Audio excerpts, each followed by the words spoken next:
सारे question discuss कर रहा हूँ, एक एक क्वेश्चन इसका। तुम लोगों ने याद कर लिया तो बहुत अच्छी बात है। कल इसका टेस्ट ले लूँ मैं, ओरल टेस्ट।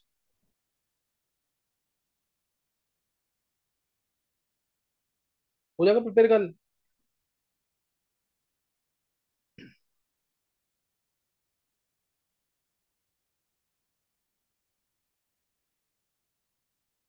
सर नाइट में ही लोगे क्लास? हाँ नाइट में ही, हाँ। वही 9-10 बजे के आसपास, पेरेंट्स के सामने। हाँ ओके सर। चलो प्रिपेयर कर लेना कल, सही ना? बायोमोलिक्यूल्स प्रिपेयर कर लेना, ताकि एक एक चैप्टर तैयार हो जाए ढंग से। और जिन बच्चों ने अगर डी एंड एफ ब्लॉक की इलेक्ट्रॉनिक कंप्लीशन नहीं की है, तो मंडे को ना 3 o'clock मेरे से लिंक ले लेना, कर लेना। और नहीं तो आना हो तो आ जाना मेरे पास उधर ही। अच्छा, अब क्वेश्चन नोट करने हैं और आंसर नोट डाउन करने हैं। कॉपी पेंसिल, कॉपी पेन तुम्हारे पास होना चाहिए। ध्यान रखना, ढंग से नोट डाउन जरूर करना आंसर, ताकि मैं सारे क्वेश्चंस का समझाऊंगा सिर्फ, सही ना? आंसर तुम्हें बुक से देख करके, कैसे भी देख करके लिखना खुद आना चाहिए तुम्हें। तो पहला क्वेश्चन है, इसके अंदर नोट करेंगे। ग्लूकोज और sucrose are soluble in water, but cyclohexane and benzene, दोनों ये भी 6 मेंबर रिंग है, are insoluble in water. Reason, glucose के अंदर large number of hydroxyl groups हैं। जैसे ग्लूकोज ये रहा, CHO CH OH whole 4, CH2OH, ये ग्लूकोज है। ऐसे ही सुक्रोज के अंदर भी, ग्लूकोज और फ्रक्टोज मिलकर सुक्रोज बनाएंगे, उसके अंदर भी large number of hydroxyl groups होंगे। अब ये पानी के अंदर सॉल्युबल है, H2O इसके साथ सॉल्युबल है। अब OH है, तो OH भी OH2 करके बना देगा, OH2 करके बना देगा। तो इस तरह से जितने भी कार्बन है, जितना भी हाइड्रोकार्बन पार्ट है, सबके साथ large number of hydroxyl groups attached है। इसलिए जो ग्लूकोज होगा या सुक्रोज होगा, दोनों क्या होंगे? पानी के अंदर सॉल्युबल होंगे। बट साइक्लोहेक्सेन और बेंजीन ये नॉन पोलर है, बिल्कुल कंप्लीटली नॉन पोलर है ये, सही ना? तो इसलिए साइक्लोहेक्सेन हो या बेंजीन हो, इनके अंदर कोई ऐसा पोलर ग्रुप नहीं है, तो इसलिए क्या होंगे? Insoluble, they can not form any hydrogen bonds with water molecule. तो शो कर दोगे तो ज्यादा अच्छा रहेगा। तो ये फर्स्ट क्वेश्चन है, ये क्लियर हो गया ना सबको? कोई डाउट हो दोबारा पूछ लेना जरूर, ये क्वेश्चन करने सारे हैं। ग्लूकोज भी C6H12O6 है, ग्लूकोज भी क्या है? C6H12O6। बहुत ज्यादा इसमें भी हाइड्रोकार्बन पार्ट है, yet it is soluble in water. Sucrose क्या है? C12H22O11, बहुत ज्यादा हाइड्रोकार्बन पार्ट है। बेंजीन C6H6 है, ये इनसॉल्युबल है। लेकिन ग्लूकोज क्या है? सॉल्युबल है। सुक्रोज क्या है? सॉल्युबल है। नेक्स्ट खाना निष्ठा।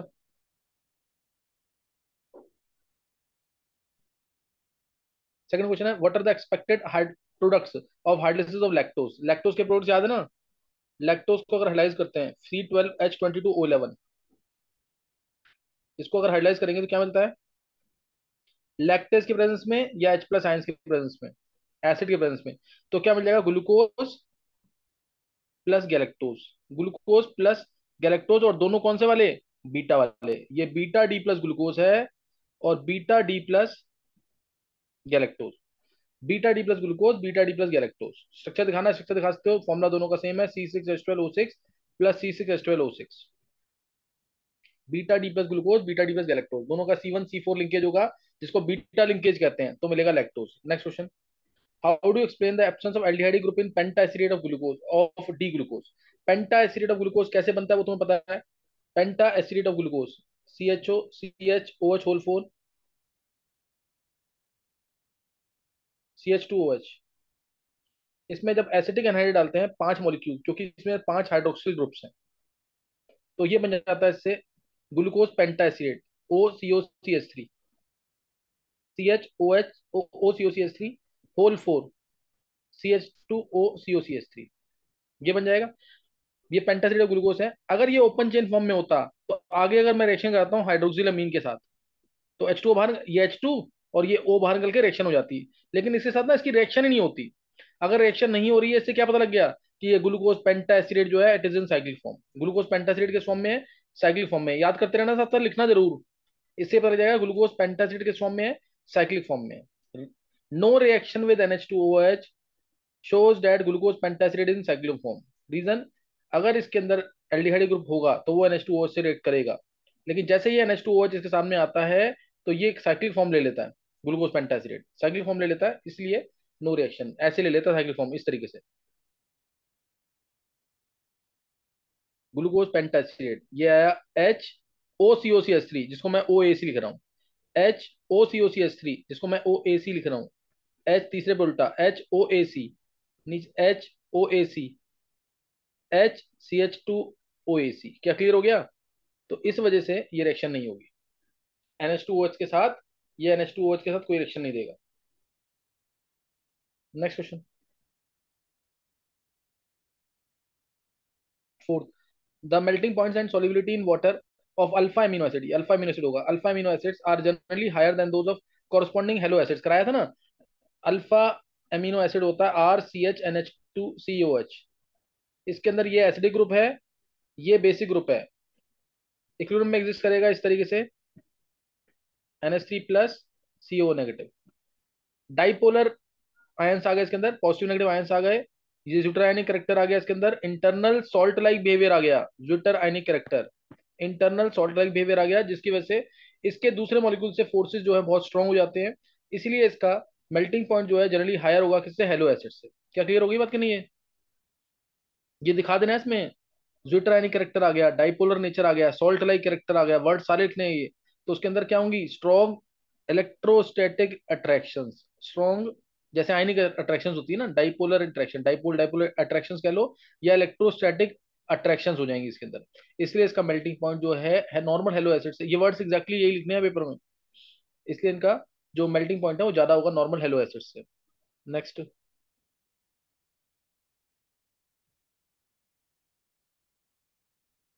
Question, next, where does the water present in the egg go after boiling the egg? जैसे ही हम एग को बॉईल करते हैं, इट अंडरगोज डीनेचुरेशन। क्या हो जाता है इससे, डीनेचुरेशन हो जाएगा, denaturation. And after that coagulation will take place, coagulation of water in the egg will take place. Denatured protein यही होता है, सही ना। तो water present in the egg after boiling undergoes denaturation, वही ग्लोबुलर प्रोटीन कन्वर्ट किसमें हो गए, फाइब्रस प्रोटीन में। ग्लोबुलर प्रोटीन किसमें कन्वर्ट हो गए, फाइब्रस प्रोटीन के अंदर। डीनेचुरेशन हो गया, कोगुलेशन हो गया पानी का, सही ना, पानी का क्या हो गया, कोगुलेशन। बात में आएगी नहीं क्या बोला मैंने इसमें?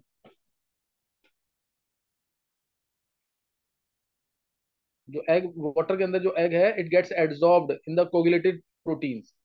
Water present in the egg gets adsorbed in the coagulated proteins. तो डीनेचुरेशन की वजह से वो वाटर जो है वो गायब हो जाएगा। It undergoes denaturation, it undergoes denaturation और कोएगुलेशन। कोएगुलेशन यानी सारा पानी इकट्ठा हो जाता है। चलो नेक्स्ट क्वेश्चन क्या है? ये सिक्स क्वेश्चन देखेंगे। Why can't vitamin C be stored in our body? लिखते जरूर है ना, साथ साथ लिखोगे तो ही याद होंगी चीजें ये।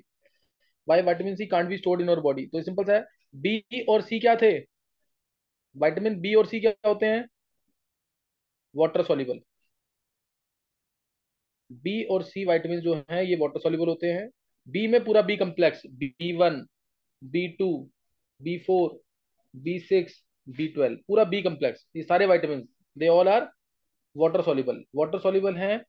तो इसलिए रेगुलरली हमारे डाइट में चाहिए होते हैं, बी भी चाहिए होगा और सी भी चाहिए होगा रेगुलरली डाइट में, क्योंकि ये एक्सक्रीट हो जाते हैं यूरिन के थ्रू, इसलिए रेगुलरली चाहिए डाइट में।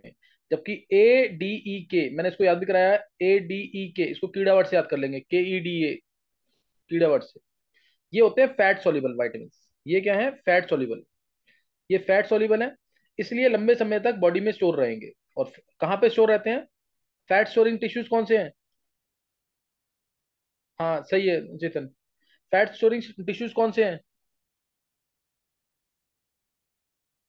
Fat storing tissues in the body, fat soluble. ये वाइटामिन कहाँ पे रहेंगे, लिवर में एंड एडिपोज टिश्यू। बोर्ड का क्वेश्चन है, पूछा हुआ है ये।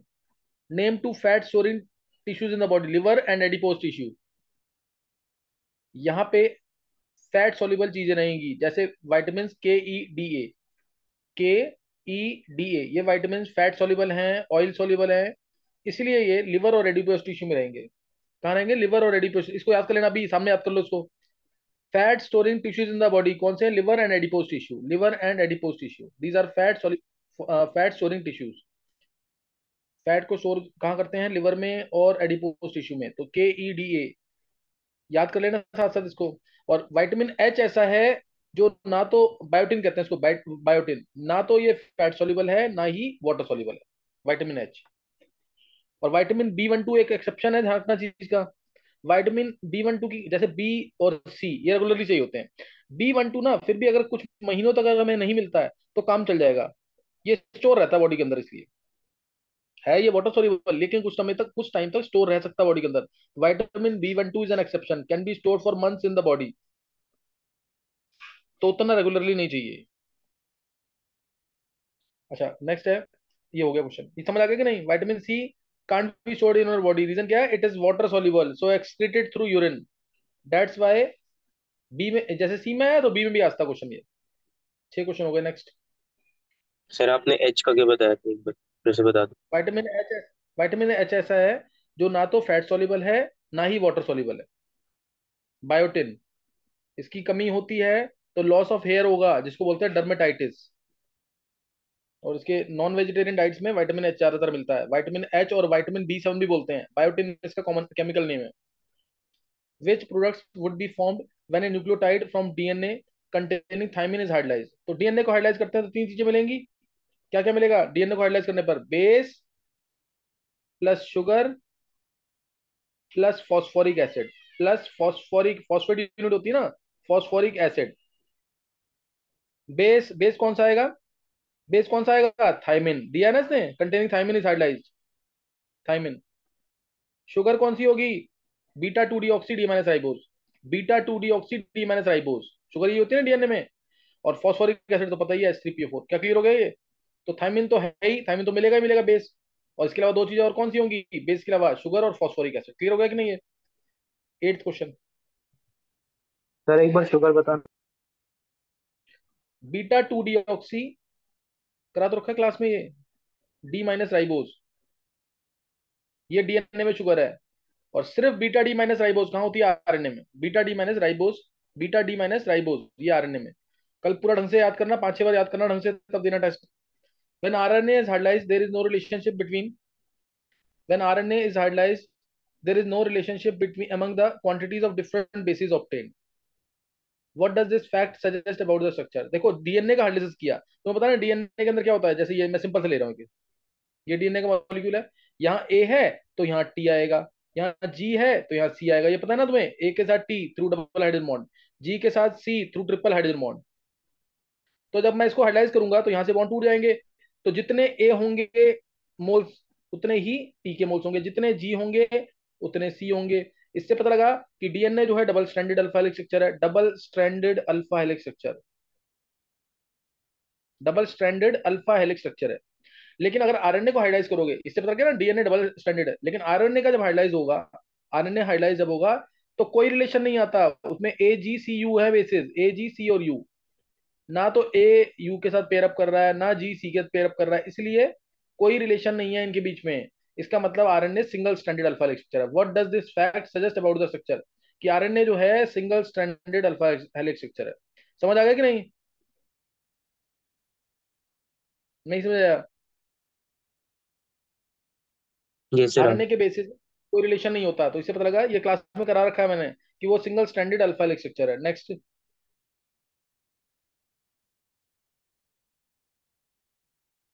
व्हाट, अभी ये क्वेश्चन, अभी ये अनसॉल्व वाले आ गए ना निष्ठा? Yes sir. तो what are monosaccharides? What are monosaccharides? The monosaccharides क्या होते हैं? Monosaccharide, carbohydrates which can not be further hydrolysed. यही थे ना मोनोसेकेराइड, दो तरीके के, aldoses ketoses. Monosaccharides having aldehyde group are called as aldoses, monosaccharides having ketonic group are called as ketoses. ये सब नहीं बताना तुम्हें। मोनोसेकेराइड्स क्या होते हैं? Carbohydrates which can not be further hydrolysed. General formula is CH2O whole N, N varies from 3 to 7। ये monosaccharides हैं। एल्डोट्रायोज, एल्डोटेट्रोज, एल्डोपेंटोज, एल्डोहेक्सोज, एल्डोहेप्टोज, ये चार ही आएंगे।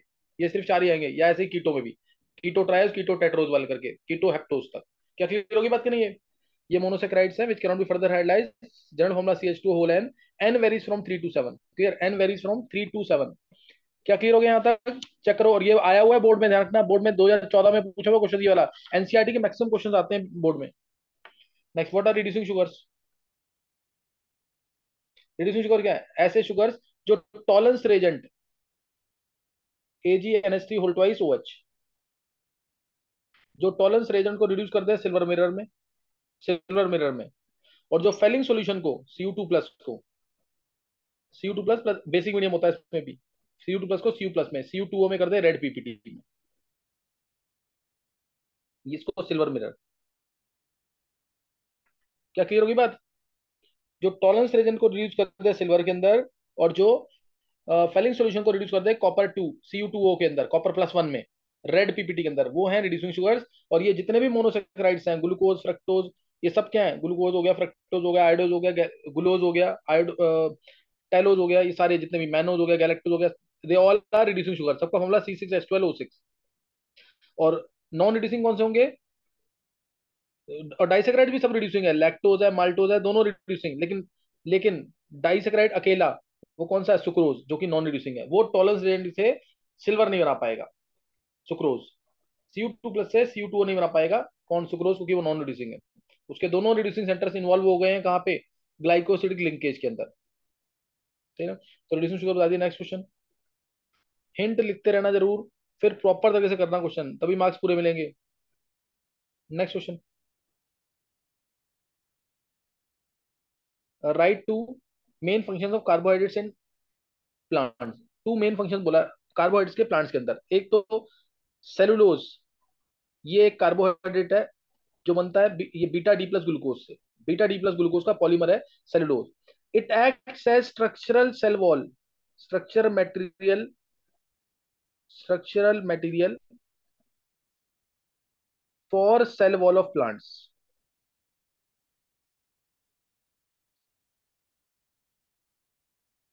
It acts as structural material for cell wall of plants. और दे ऑल्सो, सेकंड जो है, starch जैसे है। स्टार्च, याद है ना, प्लांट स्टार्च। ये क्या करता है? It reserves food material, reserves, store करके रखता है food material for plants. It reserves food material for plants. Clear है कि नहीं ये? और स्टार्च तुम्हें पता है दो कंपोनेंट से मिलकर बनता है, एक एमाइलोज, एमाइलोज 15 से 20% के आसपास होता है स्टार्च के अंदर, और दूसरा एमाइलोपेक्टिन, ये 80 to 85% होता है स्टार्च के अंदर। 80 to 85%। ये था पानी में सोल्यूबल, ये था पानी में इनसोल्यूबल।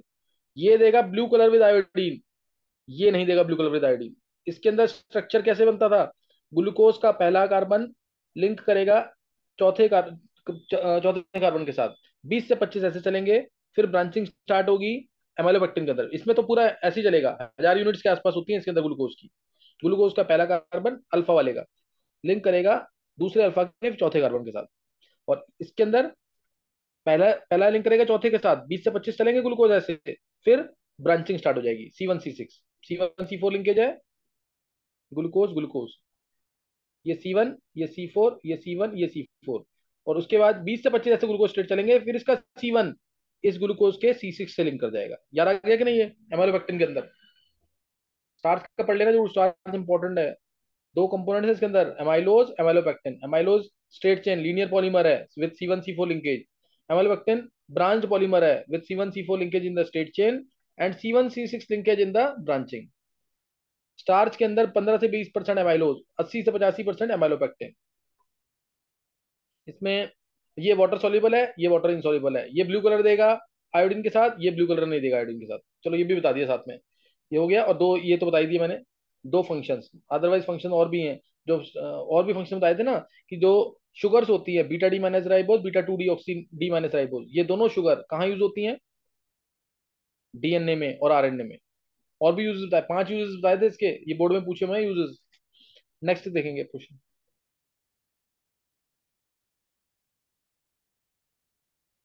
नेक्स्ट क्वेश्चन है ये रहा।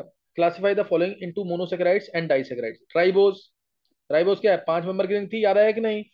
Ribose 5 number, CHO, CHOH whole thrice, CH2OH, ये राइबोज है, ये कार्बोहाइड्रेट है, मोनोसेकेराइड है।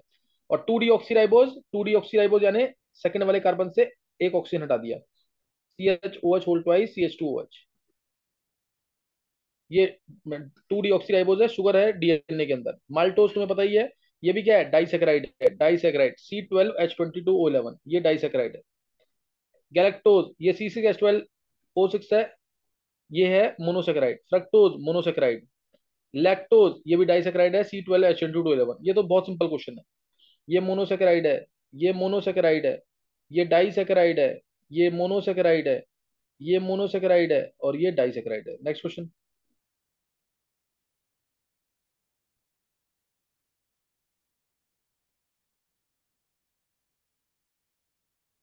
What do you understand by the term glycosidic linkage? When two monosaccharide units are joined together by an ethyl oxygen, याद है ना ये? When two mono, कोई भी एग्जांपल लेते हैं, जैसे मैंने अगर ग्लूकोज लिया तो ग्लूकोज का ये इस तरीके से, यहाँ H O H, H O H, O H H, H O H बना रहे होगे तो जल्दी से बना लोगे। H C H two O H, एक एग्जांपल ले रहा हूं मैं। ये आ गया हमारा फ्रक्टोज, नीचे बीटा वाला O H C H two O H, पहला दूसरा तीसरे पे उल्टा O H H, H O H, H C H two O H,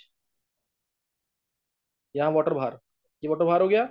तो यहाँ पे जो लिंकेज आएगी इस तरीके से, यहाँ जो लिंकेज आएगी, यहाँ एच, ये ओ, ये लिंकेज आ गई C H two O H नीचे। This linkage, this ethyl linkage, when two monosaccharide units are joined together by an ethyl oxygen, this linkage is called as glycosidic linkage, किसी भी carbohydrate के अंदर। Next, what is glycogen? When two monosaccharide units are joined together by an ethyl oxygen, then what is glycogen? How is it different from starch? Glycogen तो simple component है, single component है, single component है ये, किसका? Alpha D plus glucose का। 10 से 14 glucose same states में चलेंगे, 10 से 14 ग्लूकोज स्टेट में चलेंगे, C1 C4, C1 C4, C1 C4, उसके बाद 14 ग्लूकोज के बाद 14 या 12 13 कुछ भी होते हैं, C1 से C6 में लिंकेज आ जाएगी। और ग्लाइकोजन होता है एनिमल स्टार्च, ये एनिमल स्टार्च है, reserve reserve food material for animals. और प्लांट जो स्टार्च जो है, it is not a single component, it is composed of amylose and amylopectin. वो डिटेल मैंने तुम्हें पीछे दे दिया है। एमाइलोज क्या था स्टार्च के अंदर? 15 से 20%। एमाइलोपेक्टिन कितना है? 80 से 85%। एमाइलोज पानी में सॉल्युबल, एमाइलोपेक्टिन इनसॉल्युबल। एमाइलोपेक्टिन में भी ब्रांचिंग ज्यादा, लेकिन ग्लाइकोजन से कम। ग्लाइकोजन के अंदर ब्रांचिंग 10 से 14 के बाद ही स्टार्ट हो रही है। Glycogen is more branched than amylopectin, उसमें 20 से 25 का ब्रांचिंग हो रही है। क्या क्लियर है? ये पता होना चाहिए, लिख के सारा बता दिया मैंने, ये सही है? ये पूरा लिख के आना प्रॉपर तरीके से। Next question.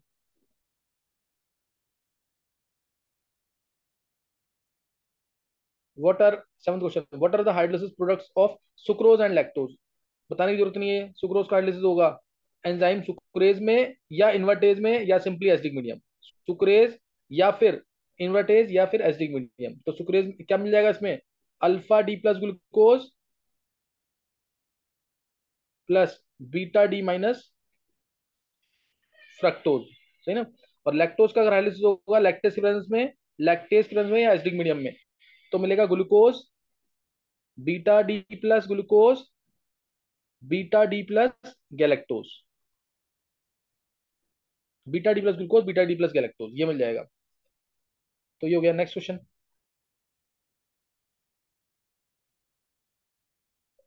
What is the basic structural difference between starch and cellulose? Starch तो बता दिया मैंने तुम्हें क्या है। स्टार्च इज, ये तो हो चुका है ना क्वेश्चन शायद अभी। अच्छा, वो उसमें ग्लाइकोजन था। Starch is not a single component, starch is not a single component, it is composed of amylose and amylopectin. Amylose जो है 80 से 10 से 15%, 15 से 20% होगा, और एमाइलोपेक्टिन जो है 80 to 85% होगा। और क्या कहते हैं, एमाइलोज पानी में सॉल्युबल, एमाइलोपेक्टिन इनसॉल्युबल। ये सब एमाइलोज ब्लू कलर देगा आयोडीन के साथ, एमाइलोपेक्टिन नहीं देगा। सेलुलोज, देखो मैं दोबारा दोबारा रिपीट कर रहा हूँ जानबूझ के, तुम्हें याद हो जाए कि तुम्हें भी ऐसे रिपीट करना है। सेलुलोज जो है, it is a single component, it is a single component and it is polymer of beta D plus glucose, polymer of beta D plus glucose involving C1 C4 linkage. Beta D plus glucose का polymer है involving C1 C4 linkage. Next, what happens when D glucose is treated with the following reagents? HI red phosphorus के साथ treat करेंगे तो क्या मिलेगा? Glucose, ये है ग्लूकोज। अगर इसको ट्रीट करते हैं HI रेड फॉस्फोरस के साथ, क्या मिल जाएगा इसमें? CH3 CH2 whole 4 CH3, major component hexane, normal hexane, क्या आ जाएगा? Normal hexane. और साथ में क्या आएगा, साथ में क्या आ जाएगा? 2 आयोडोहेक्सेन। वो माइनर में हुआ, 2 आयोडोहेक्सेन क्या होगा माइनर में। फिर ब्रोमीन वाटर से ट्रीट करेंगे इसको, Br2H2O, ये माइल्ड ऑक्सीडाइजिंग एजेंट है। ये प्रूव करेगा, जैसे ग्लूकोज की ट्रीटमेंट जब हुई HI-REDP से, ये प्रूव किया इसने कि all carbon atoms are linearly arranged in glucose. Bromine water क्या प्रूव करेगा? Presence of this aldehyde group, presence of this aldehyde group, COH बन जाएगा, CHOH होल 4, CH2OH, ठीक है ना, CH2OH, ये आ जाएगा। तो ग्लूकोनिक एसिड मिल जाएगा, ग्लूकोनिक एसिड। और ये ब्रोमीन वाटर बहुत इंपॉर्टेंट केस है। ग्लूकोज फ्रक्टोज में डिफरेंशिएट करना है, एक टेस्ट ट्यूब में ग्लूकोज है, एक टेस्ट ट्यूब में फ्रक्टोज है, तो ब्रोमीन वाटर से डिस्टिंग्विश होगा ये। Tollens and Fehling solution test दोनों देंगे, इसका नाम है gluconic acid, gluconic acid.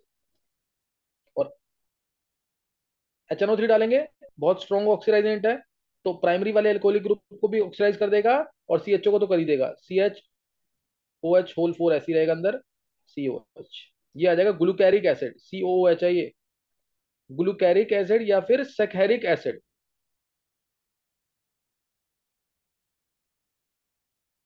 ग्लूकैरिक acid या सैकैरिक एसिड, तो ये कर लेना, ये बहुत इंपॉर्टेंट रिएक्शन, बहुत पूछी जाती है पेपर में। 10th क्वेश्चन,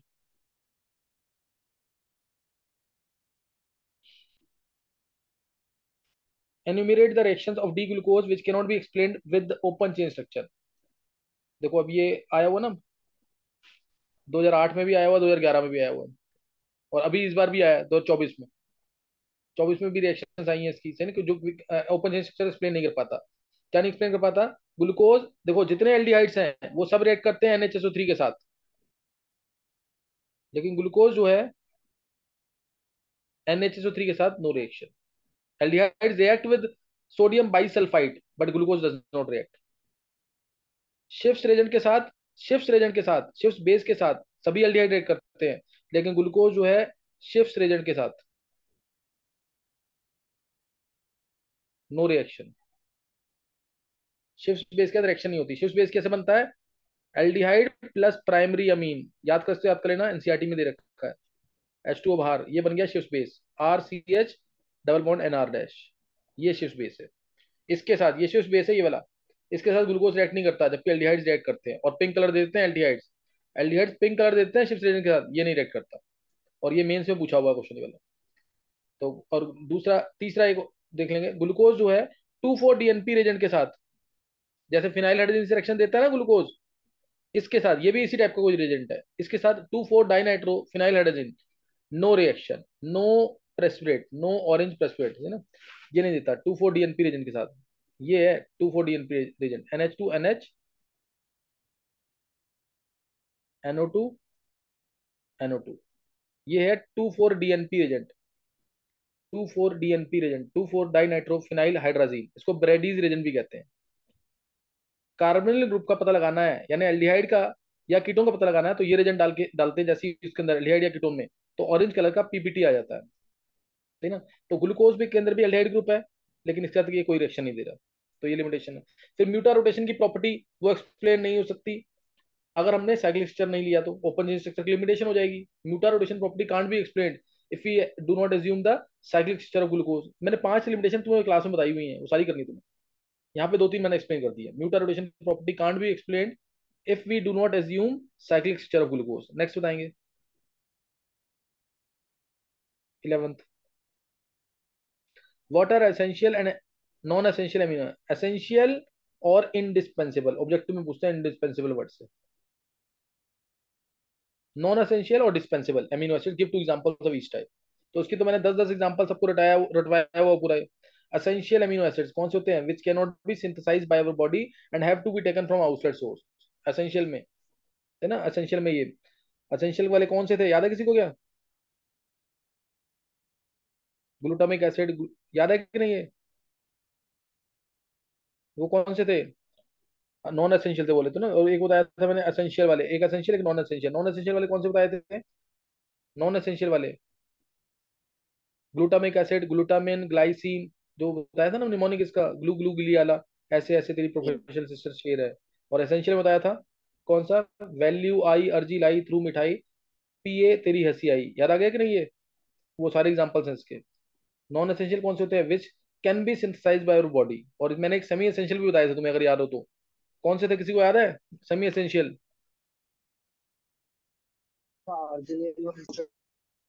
बिल्कुल सही, आदित्य ने बताया भी, आर्जिनिन और हिस्टिडिन। आर्जिनिन हिस्टिडिन क्या थे? Semi essential. Give two example, example तो दे दिए मैंने। एसेंशियल कौन से, जो बॉडी सिंथेसाइज नहीं कर सकती। नॉन एसेंशियल कौन से, जो बॉडी खुद सिंथेसाइज कर लेती है, बाहर के सोर्स से लेना नहीं पड़ता है। अच्छा, define the following term with respect to proteins. Peptide linkage क्या होती है?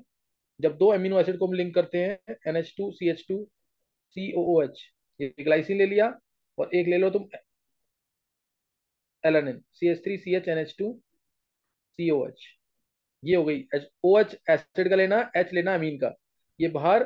तो NH2 CH2 C double bond O, NH CH CH3COH। ये लिंकेज जो है, इसे बोलते हैं peptide linkage. This linkage is called CONH। इसका क्वेश्चन बताया था मैंने, CN बॉन्ड के राउंड हिंडर्ड रोटेशन क्यों होती है जबकि सिंगल बॉन्ड है? याद आया कि नहीं क्वेश्चन? फिर primary structure of proteins, detail दे दी है पूरी। इसमें क्या लिख के आना है? The sequence in which various amino acids are linked to one another in a protein via covalent bonds and disulphide bridging gives the primary structure of protein. पहला प्राइमरी स्ट्रक्चर किसका डिस्कवर हुआ था? इंसुलिन का। याद आया कि नहीं है? By Frederick Sengar.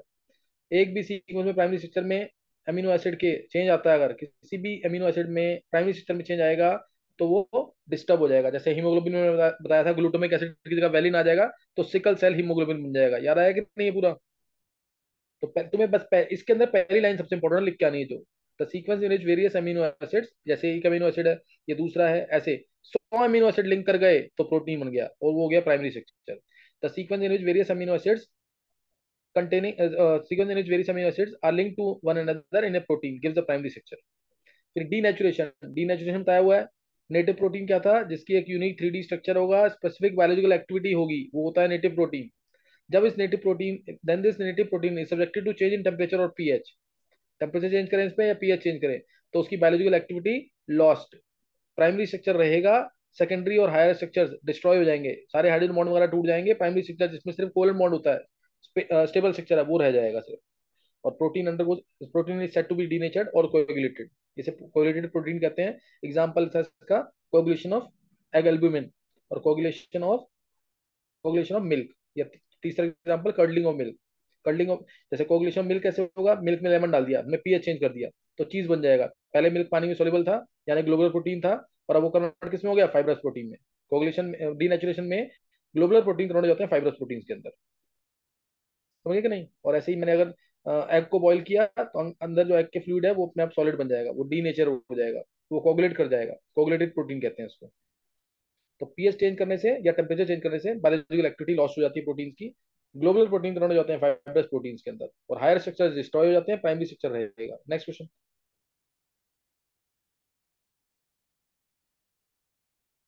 What are the common types of secondary structure of proteins? Common secondary structure of protein दो थे, अल्फा हेलिक्स, बीटा प्लीटेड।